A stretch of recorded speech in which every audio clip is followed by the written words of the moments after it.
Les testicules d'un homme adulte produisent environ un demi-milliard de spermatozoïdes chaque jour. Les ovaires de la femme ne produisent quant à eux que quelques ovules chaque mois. En général, un seul de ces ovules va atteindre la maturité nécessaire à une fécondation. La fécondation n'est possible qu'au moment de la période d'ovulation, c'est-à-dire la période du cycle menstruel de la femme, où l'ovule mature va être libéré de l'ovaire et migrer le long des trompes de Fallope. Pour qu'il y ait conception, un spermatozoïde doit féconder l'ovule mature lorsqu'il se trouve encore dans la trompe de Fallope. L'ovule fécondé va ensuite s'enfouir dans la muqueuse de l'utérus et former un embryon. La stérilité désigne l'incapacité de concevoir naturellement un embryon malgré des tentatives répétées sur au moins 1 an. Il peut s'agir soit d'une stérilité masculine, soit d'une stérilité féminine. La fécondation in vitro, ou FIV, est une technique hautement sophistiquée qui permet d'aider les couples stériles à avoir un enfant.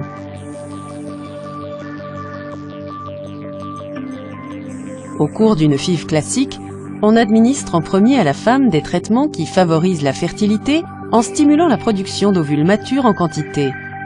Une fois que les ovules arrivent à maturité, on les récupère à l'aide d'une aiguille placée dans le vagin. Les ovules sont ensuite placés dans une boîte de pétri spéciale.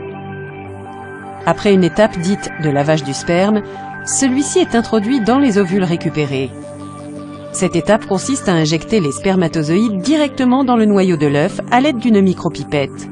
Il est également possible de simplement laisser les spermatozoïdes en compagnie des ovocytes dans une boîte stérile spéciale. Lorsque la fécondation a lieu, l'œuf commence à se scinder, à se diviser et à former une multitude de cellules. Les embryons doivent être remis dans l'utérus environ 72 heures après la fécondation. La procédure de transfert de l'embryon consiste à introduire un tube flexible appelé cathéter qui passe par le vagin, le col de l'utérus, jusqu'à atteindre l'utérus. Les embryons sont déposés dans l'utérus par l'intermédiaire de ce cathéter. Des traitements supplémentaires peuvent être prescrits pour améliorer la probabilité de nidation des embryons dans l'utérus. Afin d'augmenter les chances de grossesse, on transfère en général plusieurs embryons à chaque fois. C'est pourquoi les FIV donnent parfois naissance à plusieurs bébés à la fois.